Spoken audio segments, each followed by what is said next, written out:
Bismillahirrahmanirrahim. Alhamdulillahi rabbil alamin. Wa sallallahu wa sallam wa baraka ala rasulina Muhammad wa ala alihi wa sahbihi ajma'in. Falënderimi dhe lavdërimet I takojnë Allahu xhalla xhelalu, atë falenderojmë dhe vetëm prej Tij ndihmë dhe falë kërkojmë. Salavatet, përshëndetjet mbi Muhammedin alayhis salam, familjen e tij, shokët e tij dhe të gjithë ata që pasojnë dhe ndjekin rrugën e tij deri në ditën e gjykimit. E me pastaj të ndershëm vëllezër të pranishëm. Lusim Allahun e Madhreshëm fillimisht që t'i ketë pranuar për neve dhe juve të gjitha veprat e mira për gjatë gjithë muajit të begat Ramazan, mundin ton, lodhjen, angazhimin, përkushtimin Allahu xhalla xhelaluhu ta e vendos në peshorën e veprave tona, tuaja dhe gjithë muslimanëve ka do që t'jenë. Sigurisht që kjo ditë është ditë festive dhe këto janë momente gëzimi dhe muslimanët ka do që t'jenë kanë arsye të gëzohen pas përfundimit të një shkolle të madhe, praktikisht patëm mundësi të arta të përfitojmë, të ngritemi, të plotësohemi në vlera të dimensioneve të ndryshme, sepse ishim në një shkollë universale dhe multidisciplinare, një shkollë e cila na përcjelli për gjatë gjithë muajit të begat Ramazanit në rrafshe të ndryshme, në segmente të ndryshme të jetës, siç kemi promovuar në vazhdimsi ne dhe ligjërues të tjerë se shkolla e Ramazanit e synon në tërësi qenie njerëzore, kompletimin e njeriut në të gjitha segmentet e krijimit të tij. E pikërisht I prek ato tri dimensionet, tri komponentat që janë thelbësore tek njeriu, komponenta shpirtërore dhe këtë ka epicendër çdo adhurim e me theks të veçantë edhe vet agjerimi, që ta rregullon aspektin shpirtëror, ta e bën plotësimin e tij, rregullimin, fisnikërimin, pastaj dhe komponentën mentale, gjithsesi që të gjitha adhurimet e kanë edhe këtë synim, qetësinë mentale, përfitimin, këtu hyn edhe ditoria dhe aspekte të tjera, si dhe komponentën fizike. Dhe gjithsesi që agjerimi mund të themi se I prin shtyllave të Islamit dhe normave të tjera në rregullimin e aspektit fizik, pra nga aspekti I përfitimit shëndetësor. Të gjitha këto mundësi I patëm gjatë këtij muaji të begat.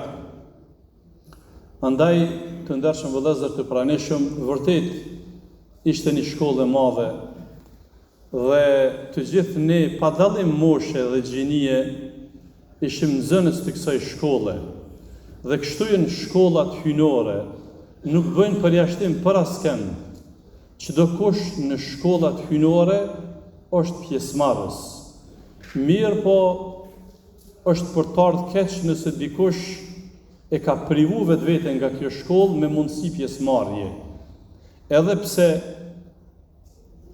ligjet dhe normat që I ka parapar ligjvënësi, krijuesi Allahu I Madhreshëm, në këtë shkollë e pranon çdo ken me çfarë do mundësie. Madje dhe ai I cili nuk ka pas mundësi ta agjeron, ka pas mundësinë që të jetë nxënës I kësaj shkolle në dimensione të tjera. Prandaj Allahu xhalla xhelalu na fton që t'i gëzohemi pjesëmarrjes në këtë shkollë dhe t'i gëzohemi përfundimit të saj, siç thot Allahu I Madhreshëm: "Qul bi fadlillahi wa bi rahmetihi fa bidhalika falyafrahu huwa khairun mimma yajma'un." Thuju atyre le t'i gëzohen mirësive të Allahut dhe t'i gëzohen begative të Allahut, t'i gëzohen mëshirës së Allahut, sepse kjo është më e madhe se sa tërë pasuria e tyre që ata grumbullojnë. Prandaj mund të themi se prej mesazheve që mund t'i lexojmë nga ky citat kuranor është se besimtari pra duhet t'i gëzohet çdo aktivitetit që e bën, duhet ta shijon atë. Dhe këtu ndoshta e ka vendin më së miri ajo që ne po e fokusojmë se normat fetare kanë për qëllim edhe relaksimin e njeriut, pra qetësinë aspektin psikosocial. Pra në momentin që ne shijojmë një begati të Zotit Xhelle Xhelaluhu, ndihemi edhe të relaksuar, sepse ja vlen të gjitha ato shpërblime dhe mirësi që mrana një muji nuk kemi arrit dot t'i grumbullojmë dhe të flasim për të gjitha ndoshta ato, çdo kush i cili ka qenë nxënës mrana në këtë shkollë, është hisenik, hisetar në këto shpërblime.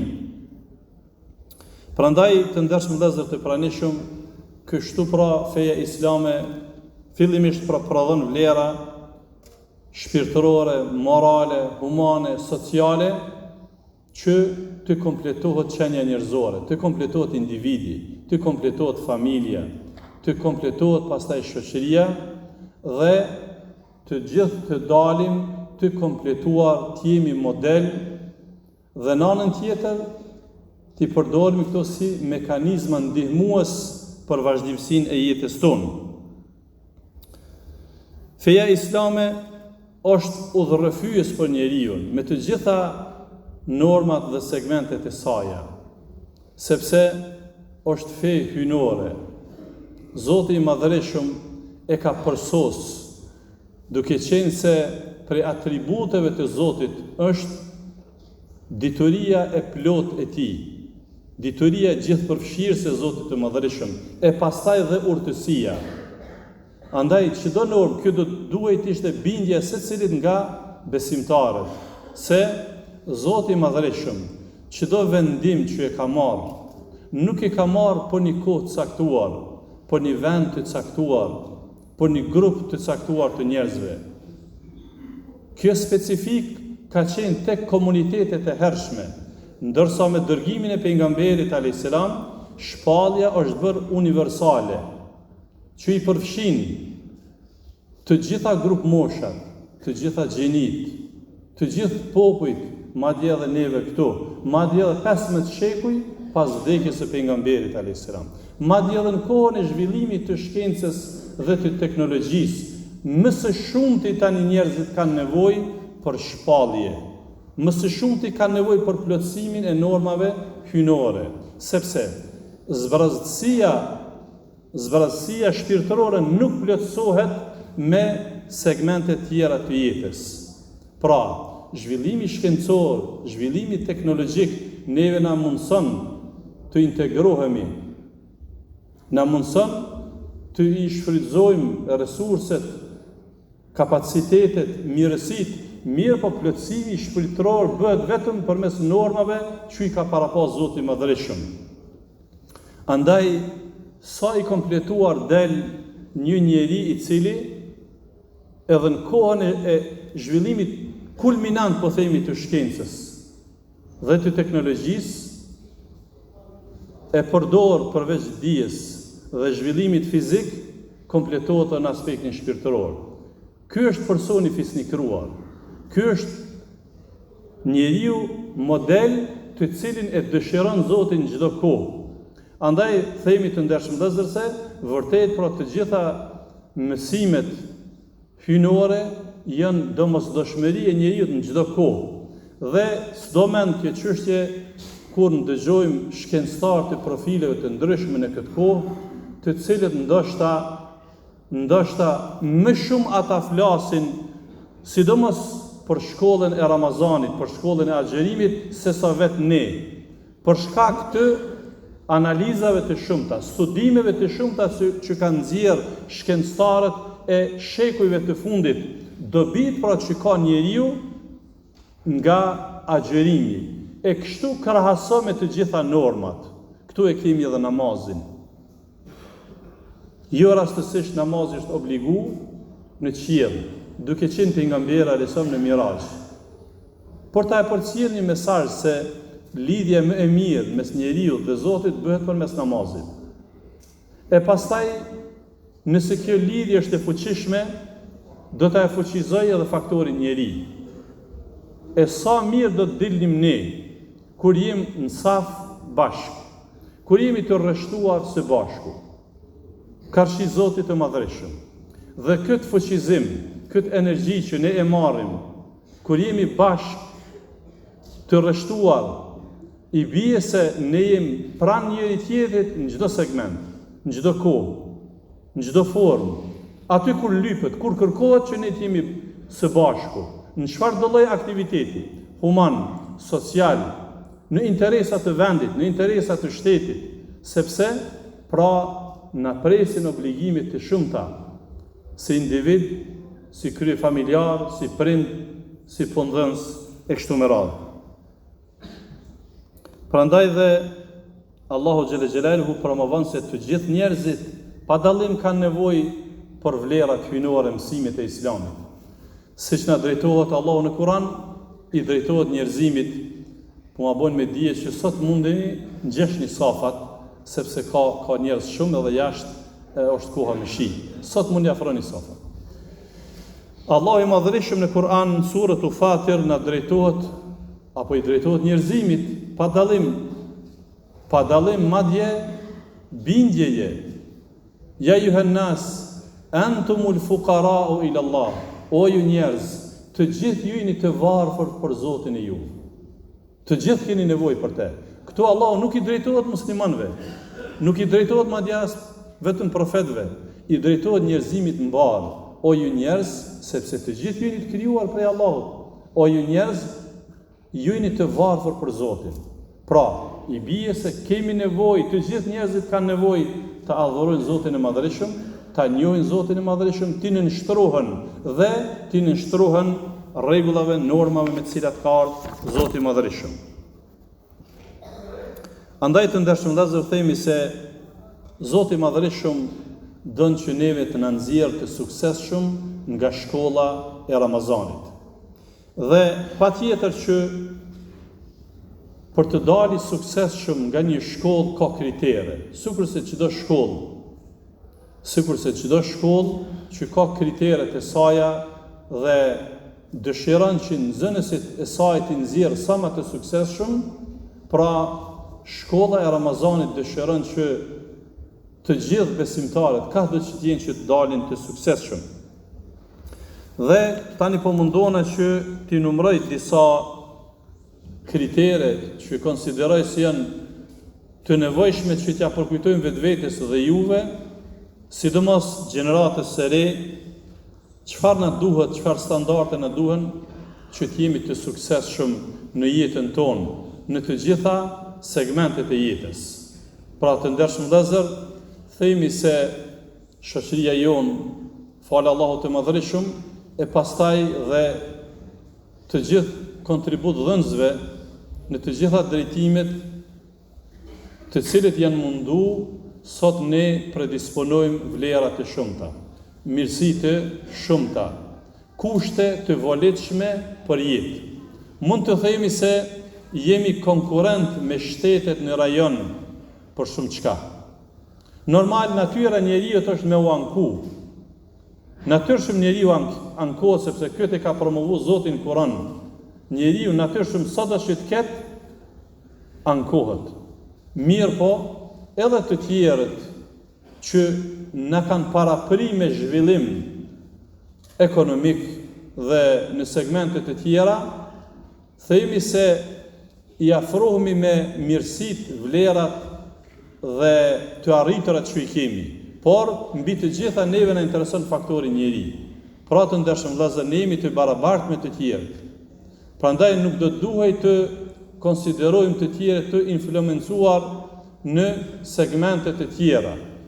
Edhe ne jemi të barabartë me ta. Kemi pas kriza në të kaluarën, por si faktor njeri, në momentin që ne i shfrytëzojmë resurset, mundësit, atëherë i bie se bëhemi faktor vetëm atëherë kur ne jemi të kompletuar. Për të qenë të suksesshëm të ndershëm vëllezër në radhë parë, në çdo segment jetës, si nga aspekti shpirtëror dhe fetar, si nga aspekti shkencor dhe intelektual, si nga aspekte të tjera, po themi si prind, si kryefamiljar, si përgjegjës, duhet i përcaktojmë synimet, çfarë duam të bëjmë, cili është projekti ynë i jetës tonë, çka ne mendojmë, Pra, po mundohena me I cek disa këshilla të përgjithshme, sepse këto janë këshilla vjetore, janë takimet tona, janë seminare vjetore që I bëjmë këtë takim. Prandaj kemi nevojë të fuqizohemi për një afat gjatë. Duam që ta nxjerrim shoqërinë tonë, rinien tonë sa më të kompletuar, duke I balancuar vlerat e teknologjisë pa I tepru në asnjë aspekt, as pa e tepru në keq menaxhim të teknologjisë dhe duke mos e injoru atë. Por gjithsesi që du ta aftësojmë, sidomos rinien, sepse rinia është e ardhmja e vendit të çdo shoqërie dhe vendit tonë, duhet I përcaktojmë synimet se për çfarë ne jetojmë. Një person, një I ri, madje një shoqëri që ka synime, gjithsesi se ka dhe perspektivë. Dhe këtë mekanizëm, këtë vlerë, këtë standard, na I përmbush këshilla hynore ose udhëzimet hynore, fetare. Vazhdimisht Zoti I Madhreshëm na sugjeron që ne t'i përcaktojmë synimet, t'jemi te synimet tona, te objektivat e jetës. Nga se një person I cili nuk ka synime, patjetër që ka me keq përdor kohën, ka me I keq menaxhu resurset që I ka. Sikur që edhe shpesh I ndëgjojmë tek trit, po e shty kohën, pe harxhoj kohën. Koha duhet jetë në shfrytëzim të ndershëm vëllezër. Koha duhet jetë në shfrytëzim, se madje siç edhe dini, për kohën kemi dhënë llogari sa është shfrytzuar. Dhe në rrethonat konkrete, njerëzit e suksesshëm janë bërë të suksesshëm falë dhe shfrytëzimit ose mirë menaxhimit të kohës. Ata që kanë ditë e vlerësojnë kohën, se koha është e shtrenjtë, koha nuk kompensohet, koha nuk I falet askujt dhe askush nuk ka kohë tepër që t'i.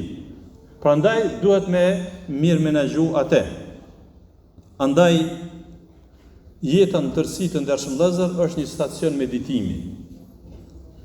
Edhe këto çaste, edhe pas përfundimit të kësaj shkolle, gjithsesi se na presin shkolla të tjera, na pret jeta, madje jeta po na pret, të tjerët po na presin, e ardhmja po na pret, krejt ato mësimit që I kena marrë në shkollën e Ramazanit, tash filloj me I funksionalizu. Pra është jeta në tërësi, është stacion meditimi. Prandaj Zoti I Madhreshëm dhe na drejtohet kështu në Kur'an,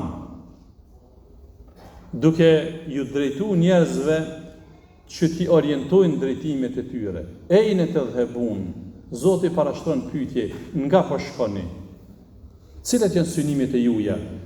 Thjesht, shprehje thjesht, ka ja keni mësy. Pra, ky mesazh është që 15 shekuj, kur njerëzit kanë jetuar në kriza të ndryshme, qofshin pra ekonomike ose të segmentet të tjera, prap Zoti I Madhreshëm I ka treguar se ju keni vlerë në momentin që I përcaktoni synimet e juja. Prandaj Allahu vetë përgjigjet dhe thot: "Fefirru ila Allah." Shkoni në drejtim të Zotit. Që I bie se funksionalizoni krejt jetën e ju në drejtim të Zotit. Bëhu praktikues I fesë I mirë, bëhu prind I mirë, bëhu fëqinj I mirë, bëhu menaxher I mirë, mësues I mirë, e kështu me radhë. Edhe kështu ne kompletohemi. Pastaj, për të qenë të suksesshëm të ndershëm vëllezër, duhet të kemi program në jetë. Një person, një shoqëri e cila nuk ka program në jetë, patjetër se progresi nuk mund të jetë I madh, madje edhe I prekshëm.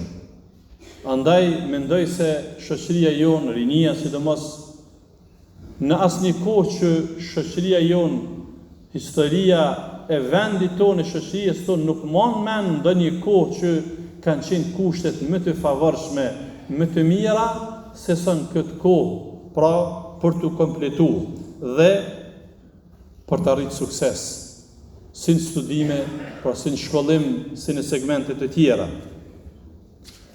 Të gjitha normat që I ka sjell Islami të ndershëm vëllezër janë program jete. Zoti nuk I ka lënë 12 muaj me agjëru.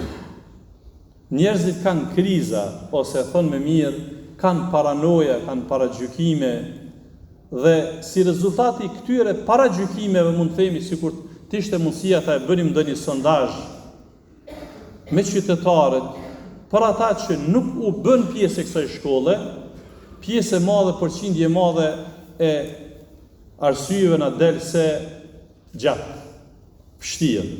Nuk ma merr mendje që unë kisha kry kompletimin e muajit Ramazanit, e kështu me radhë. Pra, Allahu i Madhërisëm kur ka fol para xherimin e ka cek një specifik, një detaj që i duhet njerëzimit, e jamën ma'dudat. Agjerimi, muaji Ramazanit është ditë të numëruara. Kështu janë të gjitha normat, janë të kufizuara me kohën, për faktin se kaq Zoti i Madhërisëm, por kështu ne duhet ta kuptojmë që ai është i gjithdijshëm, është i urtë madje. Përveç që dija e Zotit tam është absolute, Allahu i Madhërisëm e ka ditë gjendjen tonë para se mu na kriju. E ka ditë gjendjen tonë pasi që të na krijon si do të jetë dhe pas vdekjes tonë. Prandaj vendimet që i ka marrë Zoti i Madhërisëm në të gjitha segmentet, duhet ta kuptojmë që janë marrë, siç e thëka në fillim, me dijen absolute të Zotit dhe me urtësinë e Tij. Kur këto dyja duke e shoqëruar edhe mëshirën, kur këto bëhen bashkë, atëherë bie se ajo normë, ajo rregull, ajo urdhër, ajo disiplinë që Zoti po thret në te, është patjetër në favorin tonë dhe në interesin tonë. Andaj, duke qenë se është shumë e rëndësishme të ndershëm vëllezër që të kemi program në jetë, prej programeve që Islami ka dhënë, e ka fuqizuar shumë dhe i ka dhënë një konotacion të veçantë, është çështja e studimit. Nuk mund të jemi të suksesshëm as si individ, as si familje, as si shoqëri, as si vend, nëse nuk i qasemi studimit. Të ndershëm vëllezër, citatet që e dini se 5 citatet e para në Kur'an kanë zbrit, pikërisht kanë zbrit për këtë sukses. Llogaritni, para se Zoti të na urdhëron për namaz edhe agjerim edhe haxh, për normat që njihen të Islamit, Allahu na ka urdhëruar që të studiojmë, që të pajisemi me dije, sepse i dituri fillimisht ndryshe adhuron Zotin e Madhërisëm. Prindi i cili është i ditur e përgatit fëmijën në formën më të mirë, aty ku ka arsimim ka dhe zhvillim. Prandaj të ndershëm vëllezër, dhe kanë ardhur rregullat, citatet e para kanë ardhur në foljen urdhërore. Iqra bismi rabbika alladhi khalaq. Lexo, studio në emër të Zotit tënd i cili krijoi çdo gjë. Pastaj na vjen citati i tretë. Iqra wa rabbuka al-akram. Lexo se Zoti yt është më bujari. Siç unë e shpjegoj thjesht, Zoti po thotë ti lexo se unë qëndroj mrapa suksesit tënd. Mësyja, mundohu. E kur kanë pas kushtet të ndershëm vëllezër, shoqëria jonë më të mira, më të favorshme për studim se sot. Kur jo s'po flas po një periudhë shumë shekullore, para 100 vjetë ka qenë kështu dhe kështu, por të gjithë gjeneratën mesatare këtu nëse e marrëmi që është prezente, nëse i pyesim për kushtet e tyre, shkollimit e tyre, pjesë e madhe e tyre do të na thonin se shpesh herë kanë ndodhur me këpucë të shokut unë kam shkuar në provim. Ne të dëgjoni rinia mirë se këto po e them qëllimisht. Ka mundësi edhe këtu prezent kemi. Në ditën e provimit nuk ka pas këpucë të veta me shku. Nuk jam të fol në vitin 1500. Jam të fol në vitin 1970, 80, 90. Këpucë studentit veta ndoshta nuk ka pas. E ka buvaki edhe të ndryshme. E nuk po flas tani për automjetin e udhëtimit, me 10 kilometra në kom, nga fshati në qytet të shkollë. E më vështërsitë mëdhaja, qëtojnë vështërsitë e prindve tonë dhe t'juj të ndershëm vëllezër. E sot, llogaritni çfarë kushte ka një student, çfarë kushte ka një nxënës madje. Prandaj i bie që Duhet rinia sot të shfrytëzon këto mundësi për të aftësuar, sepse ne nëse ja duam të mirën vendit tonë, shoqërisë tonë, atëherë ne e fuqizojmë vendin tonë vetëm me aftësim, me studim. Pra ne bëhemi konkurrent të shteteve të zhvilluara përmes studimit. Pra qoftë në raport me Zotin, qoftë në raport me segmente tjera të jetës. Kështu ne bëhemi konkurrent me të tjerë dhe kështu integrohemi. Mundësisht të ndershëm vëllezër, secili në zën vend se këtu jemi në xhami, në zën vend kush mundet dikon edhe le të ulet.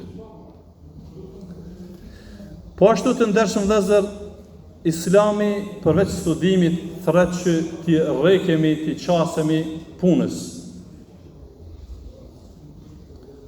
Nëse duam që t'jemi të integruar, të zhvilluar, të përparuar, progresiv, duhet t'i qasemi punës. Nuk ka zhvillim pa punë. Prandaj ai slogani që po qëndron, që shpesh ne e themi s'ka hesap. Hala po qëndron ai slogani s'ka hesap. Te rinia është ky slogan. Dhe unë mendoj një prej arsyeve të mëdha që pjesë e madhe e rinisë që lëshon vendin jeton me këtë slogan, i cili nuk do duhet të ishte joni. Nëse shoqëritë që janë bërë shtet që 2-3 shekuj, 5-6 shekuj, ata nuk po thojnë s'ka hesap, po ne që sa dekada i kemi që jemi bërë shtet. E qysh ne s'kemi hesap me punu? Qysh ne s'kemi llogari me u integru, me u zhvillu? Kjo i bie se nuk do duhet të ishtin këto slogane në mesin tonë. S'ka vend më shumë. Haxhi kaq është vendi, kaq sa ka vend, ata që vinë më vonë, falin ku të mujnë, Allah shpëlit. Mirë. Pastaj të ndershëm vëllezër, duhet ta kuptojmë që rinia sot i gjen gjërat e gatshme. Dhe gjërat e gatshme shpeshherë din të keq përdoren. Sa më shumë njeriu të investon mund për diçka, ja din edhe vlerën. Kështu që duhet të shfrytëzojmë të gjitha mirësitë që i kemi nëse duam që të integrohemi. Në këtë rast nuk dua që ta neglizhoj ose nuk dua që ta vonoj së shpjeguari edhe aspektin social. Gjithsesi të ndershëm vëllezër, që prej vlerave me të cilat është shquar shoqëria jonë, prindët tonë, gjyshërit tonë, është aspekti social, martesa në kohë. Martesa në kohë të ndershëm vëllezër është shumë e rëndësishme. Për shumë arsye që tani nuk e kam unë temën e kësaj çështje, vetëm kalimti po i ceki historitë e sukseseve. Martesa në kohë është progres për individin, sepse është qetësi fiziologjike dhe mentale, është plotësim fiziologjik, shpirtëror dhe mental. Martesa e suksesshme determinon që personi të jetë një student i suksesshëm, një prind i suksesshëm. Vonimi i martesës sjell shumë regrese, sjell shumë probleme, sjell shkatërim moral, sjell vonimin e shtimit, e që edhe këtë du ta nënvizoj. Të ndershëm vëllezër, ne kemi më tepër se sa 10.000 foshnje me pak në vend të lindura. Nëse kemi pas para 20-30 viteve 40.000, 50.000 foshnje në vit, na është dashur të i bëjmë mas luftës 100.000. Por dikon është këtë çudi, kjo shifër që po e them, por unë po flas me realitet, nuk jam të fol gjërat pa qena. Nëse prind ton kanë jetu 50 antar me një shtëpi, sot kemi 2-3 antar me një shtëpi. Nëse në kohën para 20-30 vjetë, një lagje, një mahalle ka pas një vetur, sot kemi një individ dhe një vetur. Për atë arsye unë them, sot ne, secili prej neve jemi milionera gjyshërve tonë. E po mirë, a nuk duhet të turprohemi na ata gjyshtit tonë dhe t'jujt, me atë mundësin që kanë pas fukarallakin e tyre, 7, 8, 10, 15 fëmijë. Unë e di që për shumë rini sot kjo është temë tabu. Dhe çuditet, ama na nëse ja dojmë të mirën këtij vendit, nëse dojmë zhvillu vendin vendi nuk zhvillohet vetëm me teknologji, se vije koha që s'ka kush e përdor teknologjinë. Teknologjinë e kemi bën ne si njerëz dhe ne e shfrytëzojmë. Nëse s'kemi njerëz, nëse s'ka martesë prej dy gjinive, burrë dhe gru, kush do ta shfrytëzon teknologjinë? Kush do t'i shfrytëzon këto të mira të këtij vendi? Për atë arsye pra, bëjmë thirrje në martesë të natyrshme, por dhe me kohë, por dhe progresive, sepse i kemi pra fal Zotit mundësitë. Pastaj të ndershëm vëllezër, gjithsesi që të gjitha normat fetare na thrasin edhe të plotësohemi edhe në raport me Zotin e Madhërisëm, pra në adhurime, sepse sa më afër Zotit të Madhërisëm që jemi më progresiv, jemi më të kursyer nga gjërat të cilat na dëmtojnë, sidomos shumë prej fenomeneve dhe dukurive negative të kohës, i riu ose e reja, të cilët janë përkushtues ndaj Zotit, janë të suksesshëm studime, të suksesshëm në martesë, të suksesshëm krijimin e familjes, larg devijimeve, larg pijeve narkotike që e shkatërrojnë trurin, e shkatërrojnë njeriu, larg çdo fenomeni. Prandaj, kështu pra duhet t'i kuptojmë mësimet hyjnore. Të ndershëm vëllezër, në përkujtim të kësaj dite të veçantë për ne si musliman ka do që jemi, i gëzohemi gjithsesi të gjitha mirësive të Zotit të Madhërisëm, sukseseve qoftë që kemi arrit gjatë muajit begat Ramazanit dhe sukseseve që duam pra t'i arrijmë edhe gjatë pjesës tjetër të jetës. Nëse duam të jemi të suksesshëm, të ndershëm vëllezër, është shumë e rëndësishme që suksesin ton t'ja atribojmë Zotit të Madhërisëm, sepse të gjitha sukseset tona janë fal Zotit të Madhërisëm. Pra, thjesht Zoti i Madhërisëm thjesht na ka mësuar që t'ja shprehmi falënderimet. Dhe mu për këtë Allahu i Madhërisëm në çdo rekat të namazit që e falim, na ka obliguar që të themi elhamdulillah. Falënderimi i takon Zotit, sepse po mos t'ishte ai, nuk do t'ishim ne. Po mos t'ishte Allahu, nuk do t'i kishim këto të mira. Prandaj sa më shumë Zoti ka ndërlidh këtë faktor, falënderimin ndaj Tij, sa më shumë ta e falenderojmë, ajo begati që Zoti ne ka dhënë shtohet. Kështu Zoti ka përmend në Kur'an, "Wala in shakartum la azidannakum." Zoti i Madhërisëm thotë, nëse ju jeni mirënjohës, shoqërgji, falënderues, do t'u ashtojmë pa mos.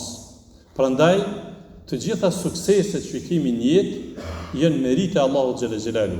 E pastaj edhe fal angazhimeve, kontributeve që i kemi bërë gjatë jetës, por edhe shfrytëzimi të mekanizmave ndihmues, sikur që janë në radhë parë durimi. Pa sabër, pa durim, nuk mund të jemi të suksesshëm, nuk mund të mërrim të suksesi. Prandaj dhe jo rastësisht kjo vlerë shumë përmendet në Kur'an, si vlerë, si mekanizëm i domosdoshëm. Prandaj dhe Zoti i Madhërisëm na sugjeron Kur'an duke e theksuar ose duke nënvizuar në mënyrë të veçantë, "Wasta'inu bis-sabri was-salah." Kërkoni ndihmën e Allahut përmes durimit dhe namazit. Pra, nëse doni që Zoti t'ju ndihmon, kërkoni këtë përmes sabrit. Wallahu yuhibbu s-sabirin. Zoti shumë i don dhe i çmon durimtarët. Edhe të gjitha vlerat pra që kanë ardhur fal sabrit dhe durimit. Atëherë, nëse duam që të jemi të suksesshëm në studimet tona, në krijimin e familjes, edhe në aspektet e tjera, duhet na shoqëron durimi dhe frymarrja e gjatë. Pra, si shpesh themi, mos përshpejtimi i suksesit, sepse përshpejtimi i suksesit para kohe e pengon arritjen e suksesit. Që i bie se e pi kohë vetvetes për me ardhur deri te synimet. Mos këshir për një kohë të shkurt me i prek majet e suksesit. Zoti nuk e ka lënë që njeriu me lind plak i moshuar, por e ka lënë me lind foshnje dhe duke u zhvillu, duke u aftësu, duke u rrit, duke u integru. Në momentin që mundohemi para kohë të arrijmë të sukseset, privohemi nga ajo. Andaj, le të jetë ky një prej mesazheve të kësaj dite, sidomos për rinjën. Duke menduar që po një kohë shumë të shkurtë të pasurohen, abstenojnë nga puna, privohen nga puna, ose dhe tërhiqen. Dhe përdorin atë sloganin që e ceka më herët, s'ka hesap. Në Kosovë nuk ka hesap. Jo shumë ka hesap për ata që punojnë, për ata që vyjnë edhe për ata të cilët kanë program. Për të qenë suksesshëm të ndershëm vëllezër, para ne shumë duhet të shfrytëzojmë pra gabimet e së kaluarës.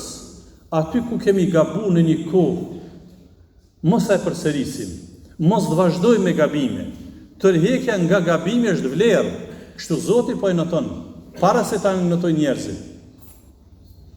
Kur njeriu gabon dhe tërhiqet nga gabimi, Zoti po e vlerëson.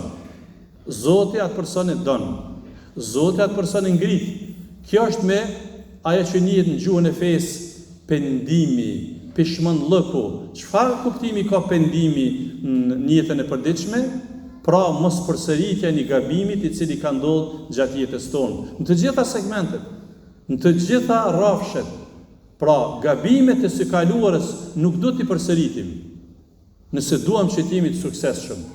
Dhe Zoti i Madhërisëm jo vetëm që e ka vlerësuar personin i cili tërhiqet nga gabimet, mirë po dhe na ka inkuraju që të tërhiqemi nga gabimet, nga lëshimet, nga gjunahet, nga mëkatet, se mëkatet, gjunahet janë gabime. Në çfarë do moshe, tërheqja nga gabimi nuk njeh moshë, sepse kështu Zoti e ka garantuar këtë çështje dhe për këtë shpërblen. Madje në çastet e fundit të jetës, nëse njeriu pra tërhiqet nga gabimi, pra nga çfarë do gabimi që ka bërë, Zoti e pranon faljen e tij. Por dhe nga gabimi tjera të jetës, nëse na ka shoqëruar gjatë jetës një gabim, mos ta e përsërisim atë nëse duam që të jemi të suksesshëm. Pastaj të ndershëm vëllezër, duke qenë se plotësojmë standarde të mira për jetë falë Zotit të Madhërisëm dhe falë kontribuesve, ne duhet na shoqëron vazhdimisht optimizmi për jetë. Nëse duam të jemi të suksesshëm, duhet të jemi optimist. Optimizmi është frymë shpirtërore, është mekanizëm shtytës i cili na ndihmon të jemi të suksesshëm. Optimizmin e don Zoti i Madhërisëm. Dhe Zotën, falë këtij optimizmi, ne kemi agjëru. Kemi ardhur sot me u falë, me shpreh falënderimet tona ndaj Zotit. Optimizmi është ai që na fuqizon neve dhe na garanton se suksesi është në tallmën tonë. Në asnjë formë pesimist. Nuk ka vend për pesimizëm edhe në situatat më të palakmueshme. Sepse pesimizmi e shkatron ndërgjegjen e njeriu. Pesimizmi stopon zhvillimin, madje pesimizmi rrezikon njeriu. Të shumtë ata rini, po themi në këtë kohë, ku vërtet pas shumë herave që po e përsëris, me thekst të veçantë për gjeneratën e re që po jetojnë falë Zotit në luks. Jeta jonë tani është konkurrencë e luksit, nuk është më konkurrencë për mbi jetu. Ka kalu falë Allahut kjo. Këto madje janë raste në gishtat të njënës dorë. Wallahi vëllazër, nuk po ju flas nga tereni, nuk po ju flas veç për të bërë fjalë shumë. Sot nuk e kem të lehtë me gjetë dikon ku na mja çu vitrat. Hajt tregom ti. Sa herë ke menduar ku na mja çu vitrat? Sa herë mendon ku na mja çu zakatin? Pse kështu? Se falë Zotit gjendja ekonomike është mirë. Gjendja mesatarisht është mirë. Mos i kshym shifrat e të papunësuarve ose probleme tjera. Ne po flasim në gjendjen reale. Pra kjo i bie që falë Zotit gjendja është mirë, ka optimizëm për jetë dhe kështu duhet me pa na jetën. Në momentin që ne jemi optimist, fillimisht po themi që Zoti i Madhërisëm kështu na don. Sepse kundërta, djalli e mbjell pesimizmin. Nuk do duaj në asnjë formë të qëndron bindjen, mendjen e besimtarit pesimizmi. Sepse pesimizmi shkatron raportet me Zotin. prish vijën vertikale, shkatron aspektin horizontal, prish për raportet njerëzore, siç ne e promovojmë në çdo kohë, e sidomos ditëve të festave. Pra, unë si hoqë, si ligjërues këtu, sikur ta kisha sot veç një xhamatli ose 2-3 xhamatli për juve, çka do të flisja unë me ta? Sigurisht që do të ishte vështirë dhe rënë. Po nëse vazhdohet kështu, me lëshu venin dhe mu largu, gjithsesi që do të vijë një kohë që s'do të ketë arsye pse me ligjëru një hoxh në këtë kohë, se s'ka kujt i flet. Prandaj të ndershëm vëllezër, siç kanë bërë thirrje në çdo bajram, pra bëj thirrje, këtu na e kem venin, këtu ne duhet të qëndrojmë, këtu ne duhet të punojmë. Për aq sa punojmë, qëndrojmë dhe duam këtë vend, fillimisht lumturohemi ne, gëzohemi ne, pastaj e shijojmë këtë mirë dhe kështu i zhvillojmë edhe vlerat pra të vendit edhe të shoqërisë tonë, por në kuadër të kësaj e ruajmë dhe traditën tonë. Të ndershëm vëllezër, edhe kjo pikë është shumë e rëndësishme. Popujt e zhvilluar shumë i japin rëndësi të madhe rujtjes së traditës. Madje mburren dhe krenohen me traditën që e kanë. Po thotë që 100 vjet e kem, që 500 vjet e kem këtë. E ne po themi se jemi mburr me traditën e të parëve tonë.